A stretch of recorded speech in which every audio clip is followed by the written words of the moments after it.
To another episode of the Bridging Impact Podcast, the podcast that is passing wisdom to the next generation of athletes, coaches, and parents to transform leaders on and off the court.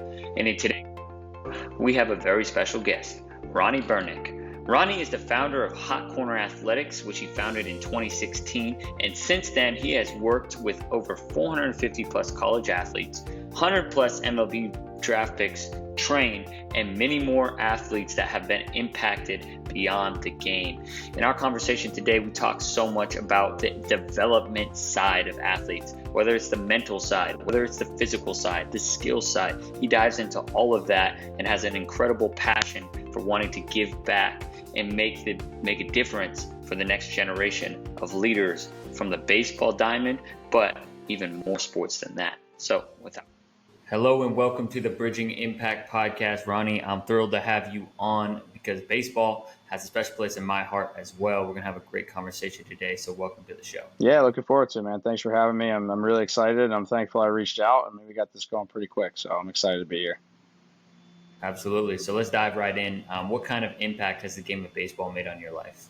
Yeah, I mean, growing up, I think every person has a story, and adversity is a huge part of my life. I dealt with a lot as a kid, and baseball for a long time was my outlet, and being able to kind of use the game as a way to learn about life and have coaches that have taught me so much about life and the skills that we can take from the game is something that I really liked about watching your podcast.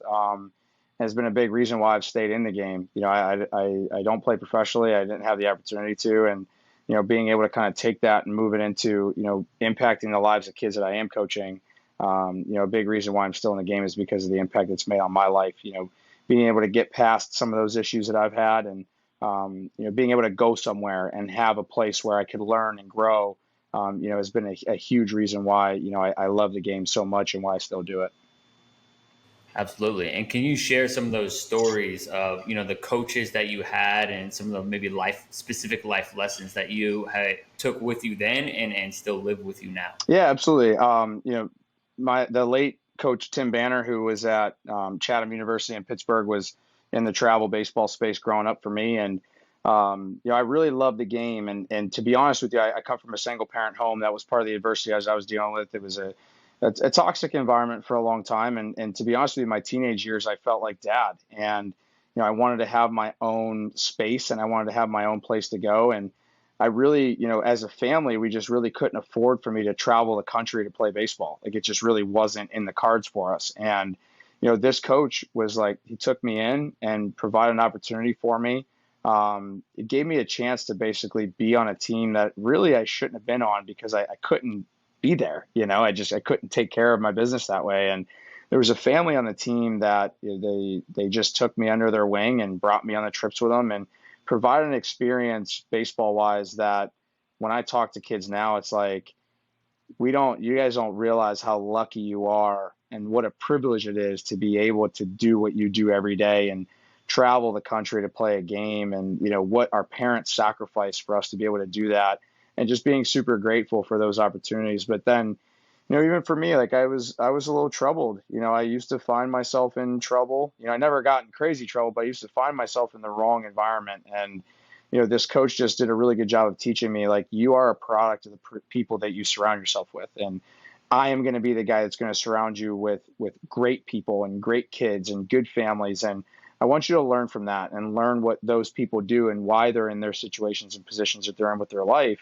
And by being in that environment, it taught me that I am in complete control of the decisions that I make, the path that I'm on, who I'm around. And even today, I still hold that very closely. Like, the people that I surround myself with, I'm very careful. Not in a bad way, in a sense of like, blocking people out, but more of who am I giving my time to? You're a product of the 5 people you surround yourself with. And so I'm very careful on who's in that circle. And, it's really a testament to him teaching me that, I have the freedom to make those decisions and I don't have to allow my circumstances to dictate who I become. And I think that's really what I learned as a teenager. And then even going into college, like, I was committed to play baseball at Duquesne University. They dropped their baseball program, and another adverse situation where I thought I had everything figured out. And Canisius College and Mike McCray, who's now the head baseball coach at William & Mary, gave me an opportunity when he didn't have to. Again, going into college, it was, I had this little chip on my shoulder that, somebody owed me something, or that, everybody was out to get me. And he taught me how to be a man and how to be in control of myself. And I dictate whether I get on the field, and I dictate whether I'm a good teammate. And, those are the kinds of things that I took for granted as a younger kid. And looking back on it now that I have impact on kids, I'm like, wow, I'm just so thankful for all of those experiences, because I could have become a completely different person if it wasn't for those two specific coaches that gave everything to me, right? And so now that I'm in the space where I have a chance to impact kids now, I don't take that lightly. I know that I have a powerful role in their development as people. And so, that's kind of what I carry into, how I coach kids too. I want them to make sure that the experiences that they have with me, they can carry through life, and it's a positive impact. So that by the time they move on to getting married and having kids, or whatever industry they decide to go in, they can look back and say that I had a really good impact on their life.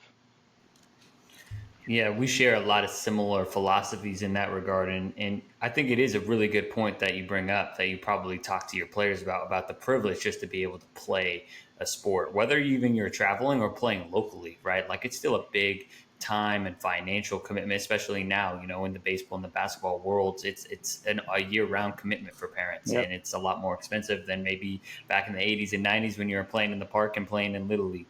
And so to take your game to the next level, it requires a lot of, love, care, and support from, coaches that you had. And I'm sure those coaches made an impact on you, which made you want to give that back. And can you talk about how the transition you made from, being a player, obviously, to collegiate coach, but something made you want to, impact and really work with youth? Yeah. So initially, when I graduated from college, I said, I want to go into the college game, and I want to coach the best players in the country, and I want to be, this big time baseball coach in college. And I realized that if I do that, that's great, and I'm impacting 35 to 40 people a year. But I said, there are so many communities that have kids that want to improve and want to get better, and 1% of us play professionally. So if I work with 35 or 40 kids, maybe one or two of those guys ends up getting drafted and moving on. And I said, is that really the long-term impact that I want to have?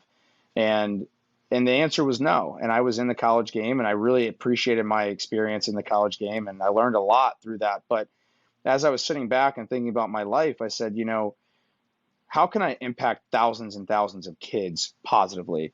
And it was initially by me just training and doing a good job and helping kids get to whatever that next level was, whether it was just making a modified or junior varsity or varsity team, or getting to college or professional. And whatever that world was for them, I wanted to be a part of it. And so I got into the development space, and I don't call it lessons, and I don't call it private training. It's development. It's human development. It's player development. It's sports performance development. It's anything that I can help develop a person to become a better version of themselves. And that was a real big piece to why I moved into what I do now. And I always said that if I can coach thousands of players, that would be great. And now I realize that, I have a cap on how many kids I can impact. So now my passion is to coach coaches. I want to coach coaches to be able to coach players, to be able to coach kids. And, the more I get into coaching coaches and being on things like this and impacting people, I realize that this impact is going to go far beyond a number that I can hold on to say I worked with X number of players. I hope that I can work with thousands of coaches that can work with thousands of kids. And I think the more a better impact I can give to coaches and players, the better the game is and the better sports are. And the more people understand the impact of sports outside of just performance, winning championships, signing for a big contract, whatever the case is, there's so many life skills to gain from this. And the more coaches I can impact, the more players I can impact, we can do that together. Absolutely. And I love that. I can't wait to dive more into the coaching coaches aspect, because that's, something I'm actually really fascinated in, because you can expand your reach in that regard. But before we do that, I just want to talk about development, and I want to talk about, specific development, maybe not necessarily sports specific development, because there are a lot of different coaches that are listening, basketball, baseball, those are kind of, it's a different realm. But when we talk about development, you're talking about people development, human development. Can you share your philosophy on how you want to develop, young athletes into becoming just better people, better leaders, better athletes in general? Yeah. So I started I started by saying, you know what, if I can help kids become more skilled, they're going to have a better experience in the sport. And that was just young and learning, right? And then I said, well, what if we can train their body and the skills? Okay, now we're getting onto something. Now we're talking about the body connection to skill. And I was like, well, we're missing the big piece, and the big piece is mindset. So I created this philosophy called, the mind body skill philosophy. And by every single kid that we coach, the number one thing that you want to train is their mindset and how they actually get through the failures in adversity. And the reason why I love baseball is it's such a failure sport. It's a sport that you realistically, if you look at any number, like, we aren't successful. We fail way more than we succeed. And when you look at it, if I can start by training the mindset of understanding goals, dreams, visualization, how to stay centered, not look too much in the past and too much in the future, and to focus way more on the process and the journey than where you're trying to go. It's so cliche to talk about that. And a lot of people are like, oh yeah, process over outcome, journey over destination. But really, that's where we're made. We're made in the process. We're made in the journey. And when you finally get to the destination that you're going to, or you're done doing what you're doing, you're going to realize that you had so much more fun in the process and the journey that you were on that you wish you could go back to that. And so I try to get a lot of the kids to understand that I don't know where your career is going to end up. And I hope for everybody it's in the Hall of Fame, but I don't know where it's going to end up. But let's enjoy the now, and let's try and improve 1% today, because if we can enjoy the right now, then, and we do that tomorrow, and we do that the next day, and we compound that over time, you're going to be very happy with the way that things end up. And if you focus too much on the destination, most of the time we fall short of that. So if we can focus so much more on the process, I think we have fun. And then from the mindset, once we have developed a really good mindset, and I'm very big on meditation and visualization. I think it's a very powerful thing, and it keeps us centered. It's something that I do every day, and it's something that I talk to our coaches and trainers about doing every day. But once we actually develop a good process for the mind, I think body comes next, and taking care of your body adds confidence level.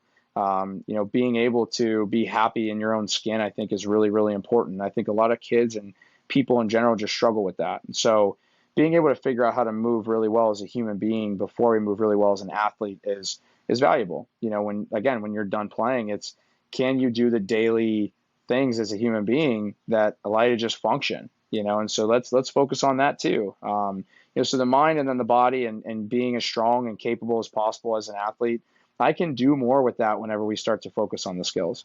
If I have a person who's very strong mentally that I know can handle anything, and I have a kid who has a good body, or we say it's a really drivable car, right? Is the car broken down, or is the car functioning? If I have a good mind and a good body that's functioning, the skills typically take care of themselves. So when you really reverse engineer just sports in general, I think we focus so much on skills, and really it comes down to, are we mastering our mindset? And are we mastering our bodies? Because that's going to allow everything else to perform at the level it should. And if you see kids that play at any high level, whether it's high school, college, or professionally, typically those are the two things they talk about all the time. That makes a ton of sense. And I'm just visioning all these Instagram trainers that are skill training, right? And I'm sure you see it in the baseball world. Obviously, my page is filled with basketball. But with that, I'm curious, as someone who wants to implement that, I do a little bit, but I would love to learn a little bit more about how you teach, like what activities, how do you, is it little teachings before a skill session? Do you have classroom sessions? How do you, kind of build a curriculum around the mind and body? Yeah, so we're actually in the process of rebuilding our new mindset training curriculum to be a little bit more foundational for the youth athletes, because the first one that we created was very much for high school and college players, where it was very detailed on time management, organization, managing your 168, on knowing how many hours you have in a week and how you're mastering those. And what you realize is that young kids, they have so many things that they're going through. They're dealing with the car ride home, they're dealing with friends at school, they're dealing with being cut from a team that they really wanted to play on, or should I play with my friends, or should I try and really take this game to the next level? And those are real things that we need to look at when we're talking to youth athletes. Like the conversation about whether they should play with their friends or play on this elite travel team at 12 years old is stressful for a kid, and a lot of the reasons why they stop playing competitively. So coming up with curriculums, and basically, like I said, we're reverse engineering that right now to be able to put something together for youth athletes, but really managing what their struggles are. And I think for a long time we said, you need to toughen up and you need to figure it out. And it's more like, well, we're also dealing with kids that don't necessarily know how to do that yet. So how do we put them in an environment that is adverse, but then provide them the resources to be able to get through it? And a lot of it really from a coaching perspective is caring about who you're talking to and being present in the conversation. And I think a lot of times as coaches, we look at what that kid could be and look in the future of what we want them to be potential wise, instead of dealing with their problems and adversities right now. So when a kid, and I'm actually doing this right now, I have a couple kids that are coming to me saying they're having a very unfortunate experience in their summer travel. And the conversation is, well, why? What is the issue? And how can we basically look at this as a great learning experience for you and change the script on the way you're thinking about it? And what I do a lot is talk about gratitude and being thankful. Like, what are the 3 things that you're most thankful for outside of sport? What are you thankful for in life? Because when you think about gratitude and being thankful for certain things, then typically you see the positive in a lot of situations, no matter how bad it is. And so identifying, it could be as simple as, hey, you know what? I woke up this morning and I'm healthy. Yeah. Yeah. You're really lucky to be in that situation, because there's a lot of kids your age that aren't as lucky, that have issues that they're dealing with. And then, thinking about like, wow, you know what? I'm really lucky that I get to go to a trainer and I can try and make my career better. You are very lucky, because there's thousands and thousands of kids that don't have those opportunities. And when you start to look at the things that you do have and that you are privileged to have, you start to see the value and the benefit in being able to do those things. And so having conversations, and we do a lot of free seminars, at my place, where I bring in parents and athletes and coaches to just talk about, the things that we have that are going well in the industry, in the baseball and softball industry, in the sports performance industry.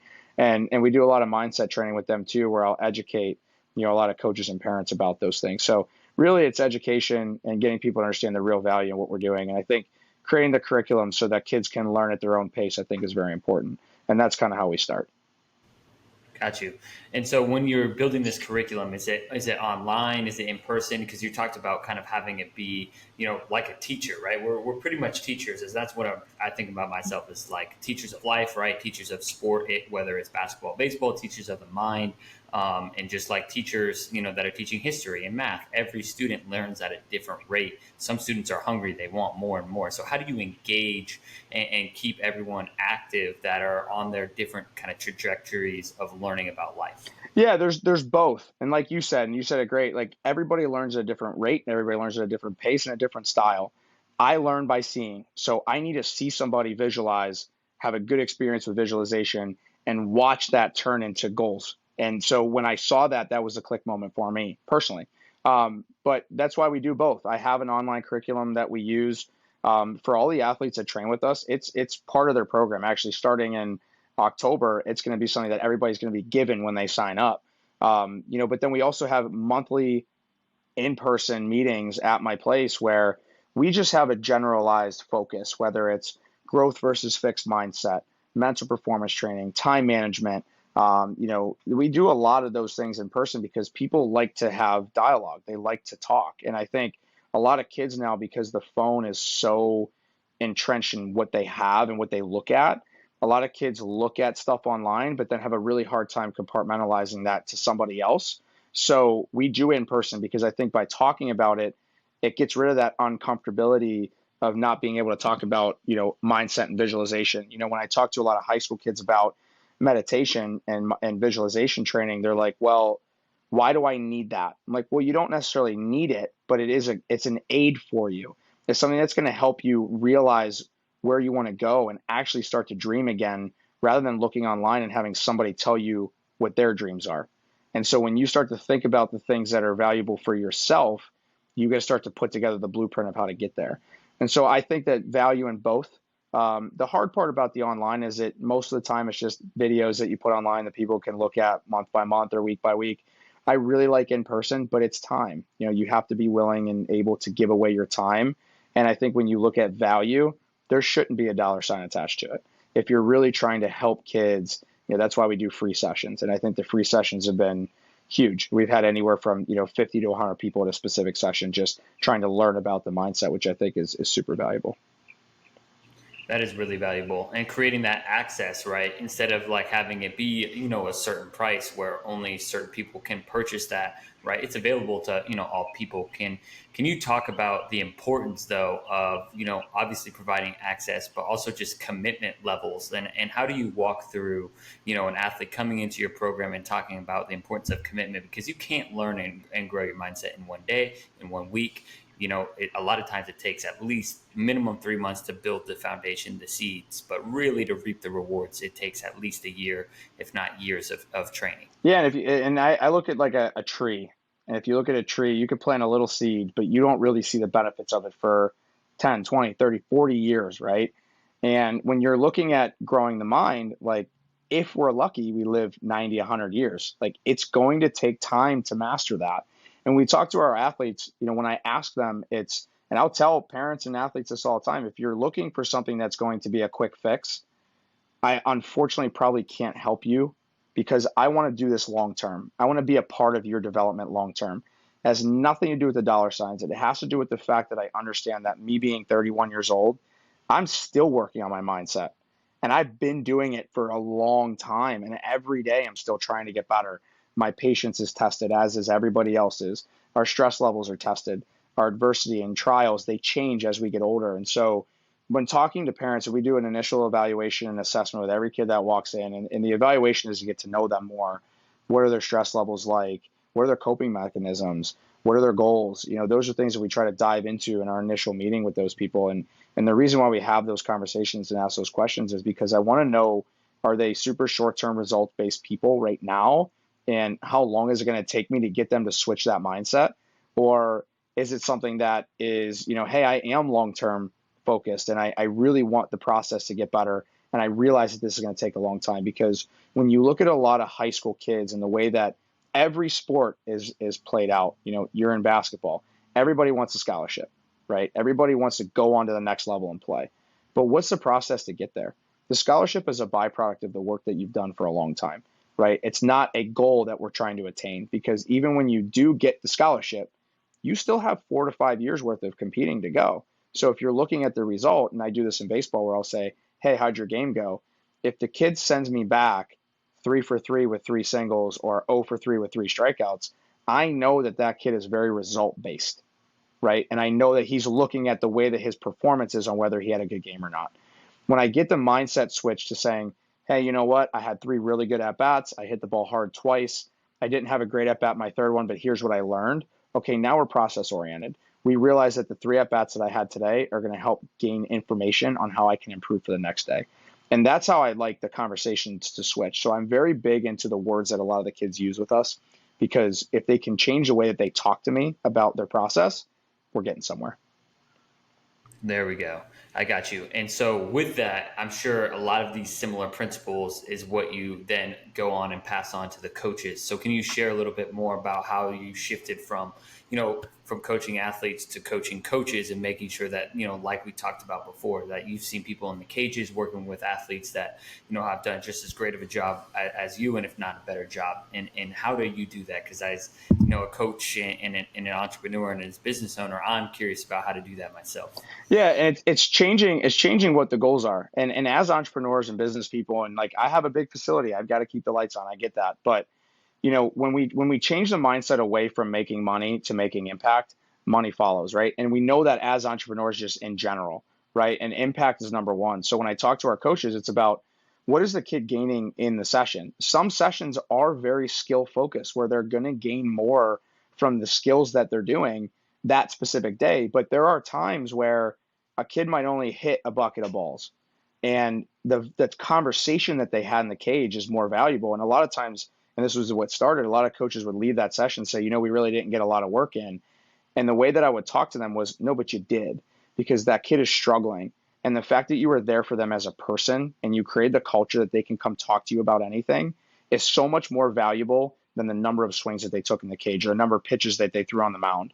Them knowing that they can come to you about anything in life is so much more valuable than the amount of swings that they take or the amount of skill development or bat path that they had, or the way that their shooting was today, whatever it is, knowing that that's important. So we run in services with our staff every week, and we have what we call war rooms where we talk about the athletes.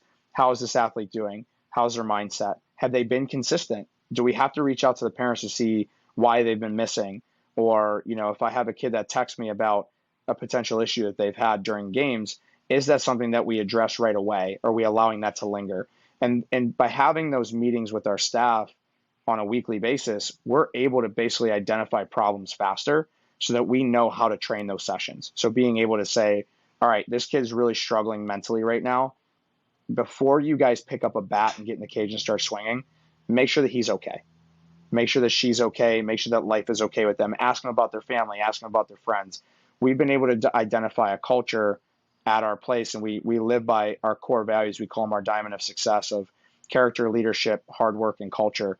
And our coaches have to live by those first. And so in their lockers, in our small little break locker room, we have right on top of the lockers, we have our core values. And every single day when they leave the locker room, I want them to understand and know that that's the principles that I want them to live. And I want them to live those principles not only on social media, inside the facility and outside the facility. We want to be leaders. We want to have high character. We want to work really hard, and we want to drive a good culture because people will come back to a good culture. They're not going to come back to a place that's only driven by results, right? And so by doing that, we've had kids from all over the place come in, and the one thing that they say is that we've done two things for them. We've driven a really good culture, and that their confidence is up. And that, to me, in the short, is that we're doing a really good job of making sure that our relationships are in the right place. So by having values and knowing what to say to a certain kid takes time, but it is 100% the only way to stay in this industry for a long time. That makes a ton of sense, and it's totally a relationship game. And with that, you talk about culture, and I'm so interested in culture and fascinated with culture. And culture looks different for every organization. For you, I'm curious, how have you intentionally built your culture? Yeah, honestly, and it started with music. What music are you listening to, right? Like, are the kids having a good time when they walk in? Or do they want to be a part of it? Is it something when they show up that they say, you know what, like this is an environment that I can grow in, right? And by having music that is, and we actually have talked about this a lot within our staff, it's like we're not playing music that we like. We're playing music at the times of the kids that are going to come in there and want to be a part of it. When they walk back there, they realize it's time to get to work. But it's also like, hey, let's have some fun, right? But then even on top of that, it's, if we do a group training session and we have 4 kids from 4 different high schools, what is the vibe like? Are they communicating? Are they talking to each other about their games, their teams, their swings? Is the conversation positive? If I have a kid that comes in and he's bashing his travel program, that we're going to stop that right now because that's not going to work long term. Because if a kid's walking in our doors and they're talking negatively about whatever organization it is, the culture is not going to be good over the course of time, right? And so we had to start with ourselves. Like, yes, I think we do a great job, but I'm not going to sit here and talk negatively about anybody because everybody's trying to do a good job, right? So by our coaches talking positively about everybody, it's transferred down into the athletes talking positively about their organization and program, but also talking positively about the other kids that they're training with. And the coolest thing that I've seen is that every time a kid plays against another kid from our facility in high school, they take a picture after the game and post it all over online because they realize that they've all done the same work together. And that's it's a brotherhood, right? And they feel a part of something. And that's what we drive up. So music and positive conversations and making sure the kids are communicating, they know each other has been a big reason why we've been able to keep the culture the way that it is for a long time.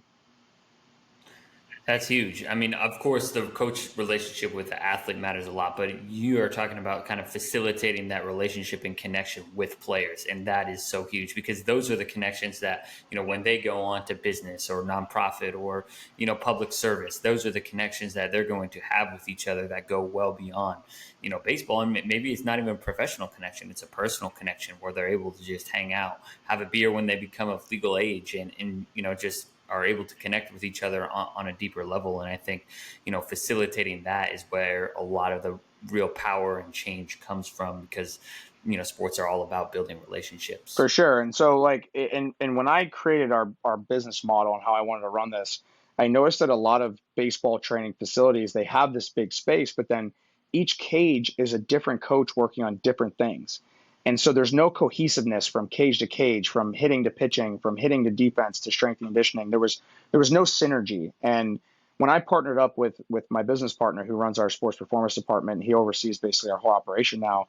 And our goal was to basically say, how can we synergize a program where our coaches communicate, where it's not just money driven, where they're going to get their paycheck every week, where it really is just a bunch of friendships and relationships working together for what our mission is. And what we realized was that when our coaches are communicating cage to cage, and when one coach in a certain area can see a deficiency with an athlete in a different cage and can say something without any type of negative feedback from the other coach, that's when I know we're winning. When we can walk through the facility and communicate about a kid for the benefit of that kid together, we win. And so our coaches talk inner cage connectively, athletes talk inner cage connectively to other coaches.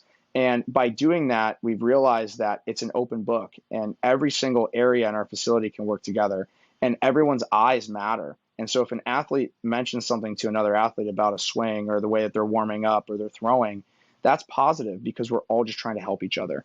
And so we've been able to create that. We were very diligent about creating that from the beginning of making sure that everybody's working together, but it starts with the leadership group. It starts from the top down. So me being the CEO of our organization, I have to be the leader in that. I have to create that cohesiveness on the way down. And so by doing that, basically we all communicate. And there are times when multiple cages will work together in certain things, or we'll play a game together or something like that to add to the competitiveness. But that's how we've been able to drive the culture. And the cool thing is that culture is never going to go away because that is what we've created. And so now the kids love being a part of it. Yeah, that's huge. And you're able to rise, all tides together by being able to collaborate. I'm curious with that. And in terms of, you talked about how to find deficiencies in terms of swings. Like, what is y'all's approach when it comes to giving feedback to athletes and how to do it in a manner that kind of builds them up and lifts them up? Versus, I feel like traditionally, if we think about old coaching, especially in baseball, I think I got my biggest, butt chewings in baseball, right? Versus, building a player up versus tearing them down. Yep. And that whole entire conversation's changed. And the whole thing's gone to literally like the word love. Like I have to love you enough as a person to be able to help you. So as coaches, we're a guide. I'm not going to tell you what to do. I'm going to guide you in the right direction so that you learn it the way that makes sense for you. Right. So a lot of the way that we coach is more by asking questions. I want to ask you what you know. And most of the time they don't know enough to be able to self-correct, especially when they first get there. But it's about making sure that they are starting to think about those things themselves on what feels right or what they think works. Right. So a lot of the questions are, hey, what are you feeling right now? Because it seems like you're in a really good place. You're hitting the ball hard. You're consistent. What are you feeling? Okay, these are the 3 things that you feel. When you lose those, let's try and figure out how to get back to it. Because the faster we can get back to those feels, the more consistent you're going to be. So instead of me telling them, hey, you have to put your hands here, you have to swing a certain way, everybody has their own style. We've watched the game a long time on TV, and you see 750 different styles throughout the course of a year.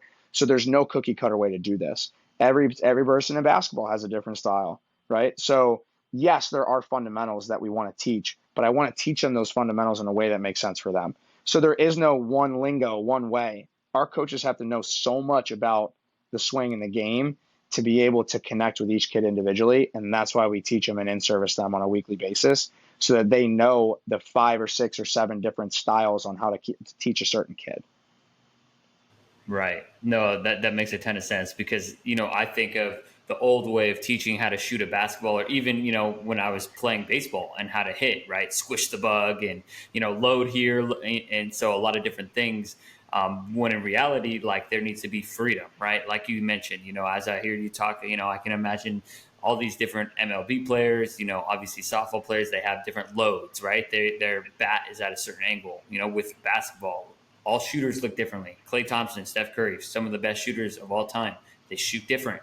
Wow, weird. Like you don't have to put your elbow here and here, and a lot of times I'm asking like what's comfortable and then, some pointers around what gets better. And maybe it's less cookie cutter, may require more thinking, but that actually is going to result to kind of what your organization is all about, which is more impact and, helping people become confident in their own skin and just their own body. And so with that, how do you create and what does your culture look like, just with coaches? Because I feel like with that type of coaches, there has to be a level of buy-in and camaraderie with each other to really like want to go the distance for athletes. Yeah, we've been really lucky. And to be honest with you, the majority of the coaches that we have full-time now, so I have a full-time model. I don't like hiring part-time. I want this to be what they do for a living. And the easiest way to do that is to get them right when they're done with college. And so the cool thing that we've been able to do is I've worked with or trained the majority of the coaches that we've hired full-time. The buy-in started when they were players, right? And it started by me caring about them and telling them that, like, I really care about your career, so let's try and figure this out. And they've fed into that and they bought into that as a player. So now as a coach, they realize that standard is not going to change.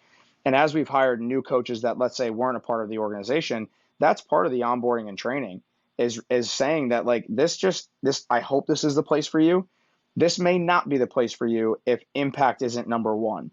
If you're focused on the salary, if you're focused on the money, if you're focused on just being able to afford, a crazy lifestyle, this just might not be the place for you, because we really want to help people, right? And if you're willing to grow with us and get to the future with us, because we're going to go to crazy lengths in this game to help a lot of people, you're going to want to be along for this ride. And so it's more about providing, like, how we're going to get there. And I had to create that vision for them.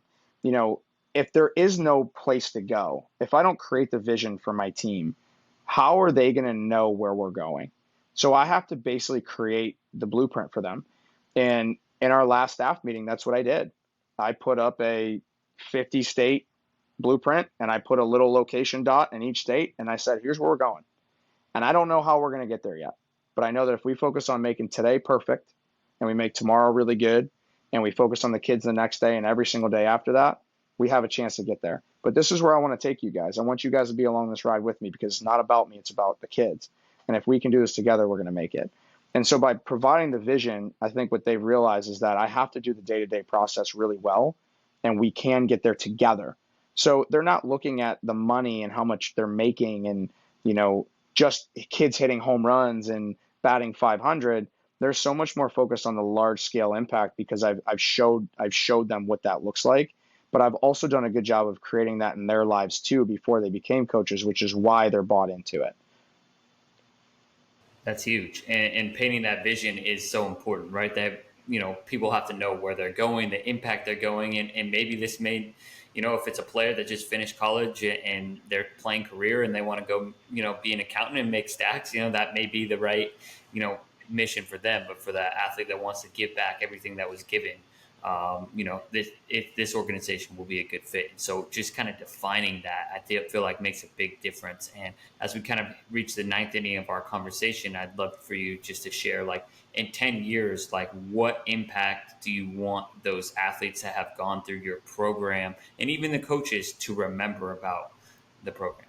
Yeah, I want them to have a really good experience. So when they look back on it, they can be thankful for the time that they spent with us, whether it was 6 months or 5 years, or whether they work for us full time and they're with us for 10 to 15 years. I want them to look back and just feel really good about it. I want our coaches to get invited to weddings. I want them to know when somebody has a kid. I want them to know when they've gotten a new job or a promotion. That means so much, because I know that we made an impact enough that they thought about us when they had a successful part of their life.